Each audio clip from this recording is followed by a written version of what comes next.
Hola a todos, gracias por acompañarme hoy. Mi nombre es Sarah Bixquirt Felix. Y estoy encantada de presentarles un tema muy interesante. La influencia de la temperatura en la velocidad de disolución del azúcar. En esta presentación, exploraremos cómo diferentes temperaturas afectan la rapidez con la que el azúcar se disuelve en un líquido. Así que, sin más preámbulo, comencemos. Hoy vamos a comprobar si el azúcar se disuelve más rápido en diferentes temperaturas de agua, fría, templado o caliente. La idea es aplicar el método científico, que nos ayuda a organizar y realizar experimentos de manera efectiva. Esto significa que primero haremos una observación, luego formularemos una hipótesis, y después registraremos, analizaremos y interpretaremos los datos que obtengamos. El objetivo principal de este experimento es entender cómo la temperatura del agua afecta la velocidad con la que el azúcar se disuelve, y así aprender a usar el método científico para responder a nuestras preguntas. En esta diapositiva, vamos a explorar las competencias específicas que buscamos desarrollar en nuestro proceso de aprendizaje. Comenzamos con la primera, que consiste en formular preguntas, hacer predicciones y identificar variables. Esto significa que debemos aprender a plantear interrogantes claras y relevantes, prever posibles resultados y reconocer cuáles son los factores que pueden influir en nuestros experimentos. Luego, avanzamos a la planificación y ejecución de experimentos seguros, donde la clave es organizar nuestras actividades de manera cuidadosa, asegurándonos de seguir protocolos de seguridad y registrar todos los datos con precisión. Esto nos ayuda a mantener la integridad de los resultados y la seguridad en el laboratorio. La tercera competencia se centra en analizar y interpretar los resultados para poder llegar a conclusiones fundamentadas. Aquí, lo importante es aprender a pensar críticamente sobre lo que obtenemos, identificar patrones y relaciones, y entender que nos dicen los datos acerca de nuestras hipótesis. Finalmente, la cuarta competencia es comunicar nuestros procesos y resultados usando soportes digitales. Esto implica desarrollar habilidades para presentar nuestra información de manera clara y atractiva, utilizando herramientas tecnológicas que facilitan la comprensión y el impacto de nuestro trabajo. Estas competencias están interconectadas y nos ayudan a convertir la experiencia científica en un proceso completo, desde la formulación de ideas hasta la comunicación efectiva de nuestros hallazgos. Vamos a hablar sobre el método científico y cómo se relaciona con las disoluciones y los factores que afectan su velocidad de disolución. Primero, entender que el método científico nos ayuda a investigar y comprender estos procesos de manera sistemática es fundamental. Luego, abordamos las disoluciones y cómo diferentes factores, como la temperatura, influyen en la velocidad con la que una sustancia se disuelve. Por ejemplo, a mayor temperatura, generalmente, la disolución es más rápida, porque las partículas tienen más energía cinética. Hablando de energía cinética, esto es clave para entender cómo las partículas interactúan en las disoluciones. A medida que aumenta la energía cinética, las partículas se mueven más rápido, facilitando que se mezclen y disuelven en el solvente. Es importante también que registremos y analicemos estos datos cuidadosamente, para poder entender qué factores realmente influyen en la velocidad de disolución. Y por último, la comunicación científica es esencial para compartir nuestros hallazgos con otros, de manera clara y precisa, para que la comunidad pueda aprender y seguir investigando. En conjunto, estos saberes básicos nos ayudan a comprender mejor los procesos químicos y a aplicar el método científico de forma efectiva en nuestras investigaciones. Claro, en esta diapositiva queremos entender cómo la temperatura afecta la velocidad con la cual el azúcar se disuelve en el agua. Cuando el agua está más caliente, las partículas de agua se mueven más rápido, lo que facilita que el azúcar se disuelva en menos tiempo. Por eso, podemos decir que si la temperatura del agua aumenta, el azúcar se disolverá más rápido. La clave aquí es entender que la velocidad de disolución no solo depende del azúcar, sino también de la energía que tienen las partículas del agua.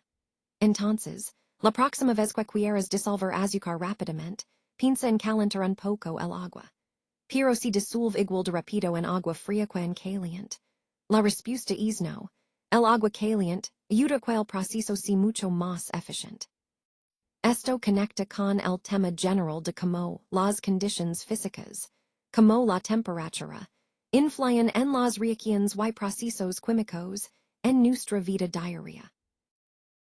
En esta diapositiva, vamos a hablar sobre las variables que estamos manejando en nuestro experimento. Primero, tenemos la variable independiente, que en nuestro caso es la temperatura. La temperatura es lo que vamos a cambiar para ver cómo afecta el proceso de disolución. Es importante entender que esta variable la controlamos y manipulamos deliberadamente. Luego está la variable dependiente, que es el tiempo de disolución. Esto significa que vamos a medir cuánto tarda en disolverse el azúcar en agua a diferentes temperaturas. La idea es observar cómo cambia este tiempo en función de la temperatura que ajustamos. Por otro lado, hay variables controladas, que son aquellas que mantenemos constantes, pero que nuestro experimento se justo y confiable. Algunas de estas variables son la cantidad de agua, el tipo de vaso que usamos, y la cantidad de azúcar.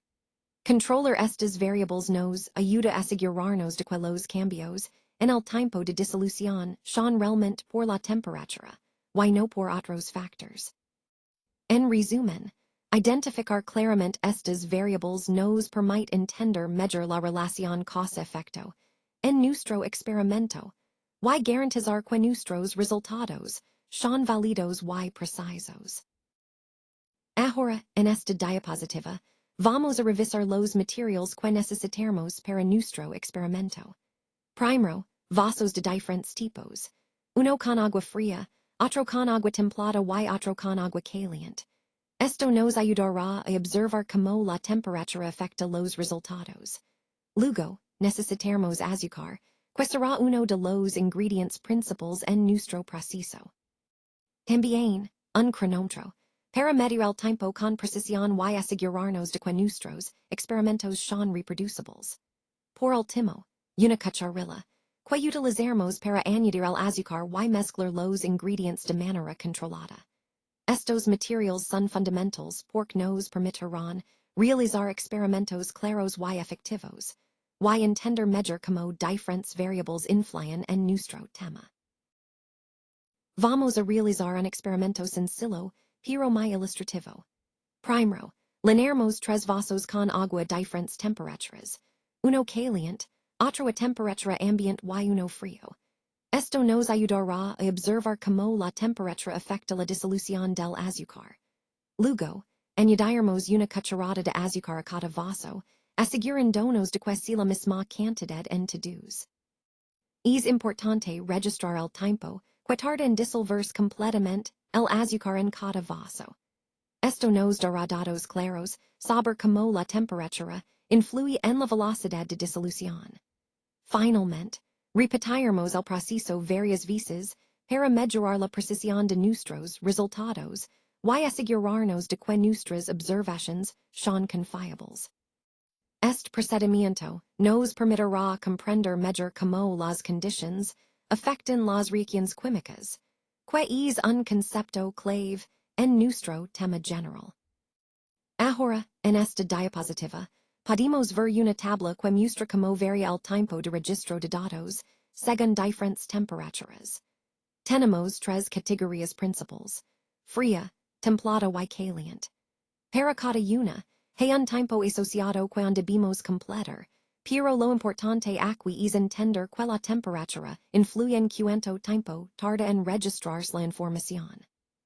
Por ejemplo, a temperaturas frías, el proceso puede ser más lento, mientras que en temperaturas calientes, puede acelerarse. La clave es que al documentar datos, debemos tener en cuenta estas variaciones para asegurarnos de que nuestras mediciones son precisas y consistentes. Este aspecto es fundamental para que nuestro análisis sea confiable, ya que la temperatura puede afectar tanto la velocidad como la calidad de los datos que estamos registrando. En resumen, comprender cómo la temperatura impacta en el tiempo de registro nos ayuda a ajustar nuestros procedimientos y garantizar que los resultados son válidos, independientemente del entorno en el que estemos trabajando. En esta diapositiva, vamos a centrarnos en la interpretación de los resultados. Aquí, lo importante es entender que nos dicen los datos que hemos obtenido. Primero, debemos analizar las tendencias principales y ver si confirman o desafían nuestras hipótesis iniciales. Es fundamental identificar patrones que pueden ser relevantes para nuestro contexto. Además, hay que considerar posibles limitaciones o variables que pueden afectar la interpretación. Esto nos ayuda a tener una visión completa y realista. También, al relacionar estos resultados con el tema central de la presentación, podemos destacar cómo contribuyen a resolver la problemática planteada. En resumen, interpretar los resultados no solo implica observar los números, sino también extraer conclusiones significativas que impulsan nuestras próximas acciones. Ahora, en esta última observación, podemos ver claramente que el azúcar se disolvió más rápidamente en agua caliente. Esto se debe a que la energía de las partículas aumenta con la temperatura. Cuando el agua está más caliente, sus partículas se mueven más rápido, facilitando que el azúcar se disuelva en menos tiempo. Este resultado confirma nuestra hipótesis inicial, que pensábamos que la temperatura influye en la rapidez con la que el azúcar se disuelve. Es importante destacar cómo este concepto se conecta con la idea de que la energía térmica afecta procesos físicos como la disolución. En resumen, aumentar la temperatura acelera la disolución debido a la mayor energía en las partículas. Es exactamente lo que hemos observado en nuestro experimento. Y bien, para concluir, quiero destacar algunas referencias clave que respaldan todo lo que hemos visto hoy. Primero, tenemos Hewitt, P.G., con su libro Conceptual Physics, en su 12ª edición, publicado por Pearson en 2017. Este texto es fundamental para entender los conceptos básicos de la física de manera clara y accesible. Luego, está el Real Decreto 217-2022, que fue emitido por el Ministerio de Educación y Formación Profesional en 2022, y que establece las normativas y directrices educativas actuales. Finalmente, contamos con Zumdahl, Quins en su obra Chemistry, an Adam's First Approach, de 2020, ofrecen una perspectiva moderna y centrada en los átomos para comprender la química.